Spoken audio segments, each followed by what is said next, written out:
What I pointed out in that debate stage in the 2020 campaign was her hypocrisy. It was how she was saying one thing and doing another, how she was prosecuting people for smoking marijuana and laughing about it when she was asked about it on a radio show. And I think this goes to the heart of many of these different issues that we're seeing now that Kamala Harris is trying to hide from voters, is how she says her position is one thing, but her actions and her record show exactly the opposite. And you can point to that on issues related to the economy, issues related to freedom of speech. She says she stands for freedom of speech, and yet, as we've seen time and time again, her and Joe Biden have taken actions both directly and indirectly to censor free speech.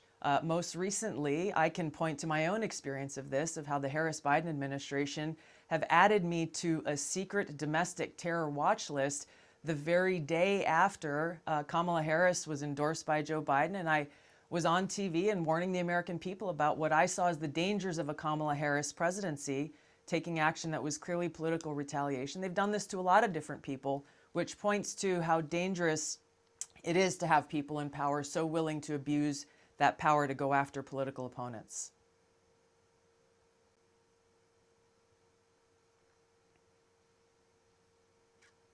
I was there from the beginning with the laying of the wreaths with the family members, the Gold Star family members, and some of the survivors of that terrorist attack in that disastrous withdrawal from Afghanistan. I was with them at Section 60, and what I saw was a very grave and somber remembrance and honoring of those lives that were lost. And I saw President Trump spending time at the invitation of these Gold Star families with them.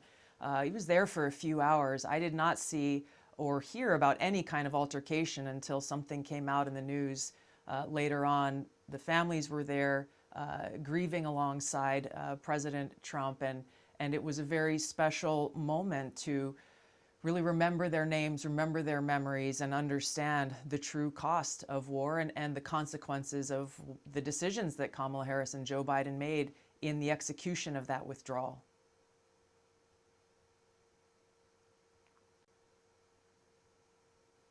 You know, I checked with the campaign on this question, and they have exchanges with the officials at Arlington Cemetery. They were approved to bring a camera there to document this historic and momentous day that should not be forgotten by any American. And to have a former president there and joining these Gold Star families, I know President Trump wanted to share that with others, especially given the fact that President Biden and Harris, I heard, were invited by some of these family members. They not only didn't come, they didn't even respond to that invitation. And now to have Kamala Harris put this statement out yesterday saying that she stands with these families, she stands with the military and with veterans, you only have to look at the response that came from the Gold Star families of these 13 service members, of how offended they were by that statement, given she has not made any effort, not on that third anniversary or any other time, to call them directly to offer her condolences and even apologies for their decisions that led to the loss of their loved ones.